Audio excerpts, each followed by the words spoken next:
জীবননগর উপজেলায় মনোহরপুর মাঠপাড়া হারু শাহের মাজারের পাশ থেকে ২৬ বছর বয়সী এক যুবক জাহিদের মরদেহ উদ্ধার করা হয়েছে। আলামিন মোল্লার ভিডিও চিত্র দেখুন বিস্তারিত। নিখোঁজ তো কালকে থেকে মনে করেন যে খোঁজ খবর ফোনে রাত্রে ফোন দিয়েছি, ফোনেও রাত্রি ফোন ঢুকেনি।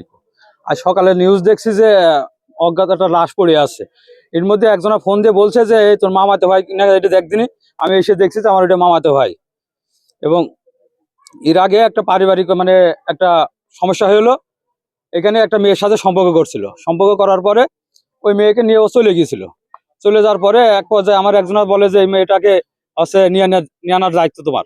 আমি সেখান থেকে ঢাকা থেকে মেয়েটা নিয়ে এসে এবং পারিবারিকভাবে বসে একটা সমঝোতা করে দিই। এবং ওই মেয়েটা বিবাহিত, ওই ছেলে বিদেশ থাকে, ওই ছেলেও আর বিদেশ থেকে চলে এসেছে।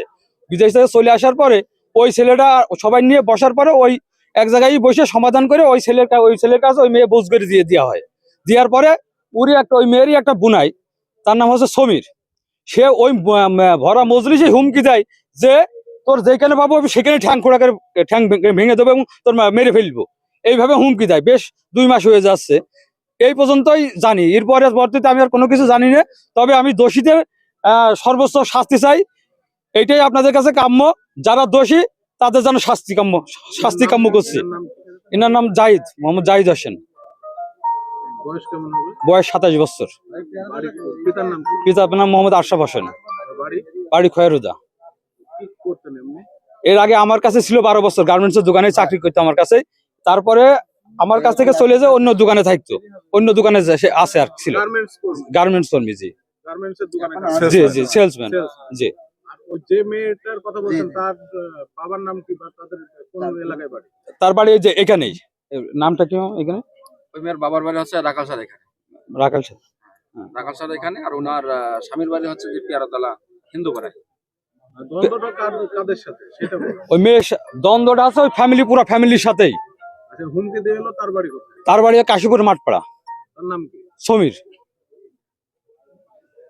আর ওই মেয়ের শ্বশুরের নাম কি, যে এখানে যে অভিভাবক বা ওনার স্বামীর নাম? ওনার শ্বশুরের নাম, ওর মেয়ের শ্বশুরের নাম হচ্ছে মোহাম্মদ আলী।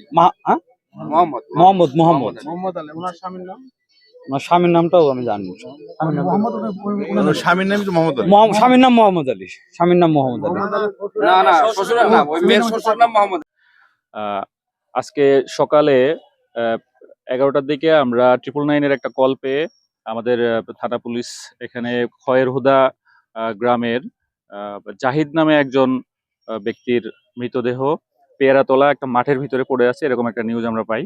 তো এরপরে আমাদের থানা পুলিশের একটা টিম, অফিসার ইনচার্জ সহ আমি সার্কেল এসপি সহ আমরা ঘটনাস্থলে আসি এবং ঘটনাস্থলে এসে ওনার মৃতদেহটা আমরা সংগ্রহ করি এবং ওনার ভাই এসে মৃতদেহটা শনাক্ত করে। এরপরে আমরা মৃতদেহ সুরথাল প্রস্তুত করে এটা আমরা এখন পোস্টমর্টমের জন্য পাঠাবো এবং পরবর্তী যে আইনানুগ ব্যবস্থা আছে সেটা আমরা গ্রহণ করব। প্রাথমিকভাবে কি মনে হচ্ছে? প্রাথমিকভাবে আসলে এটা এভাবে বলা মুশকিল, কারণ এটা পোস্টমর্টমের পরে আমরা বুঝতে পারবো যে এটা আসলে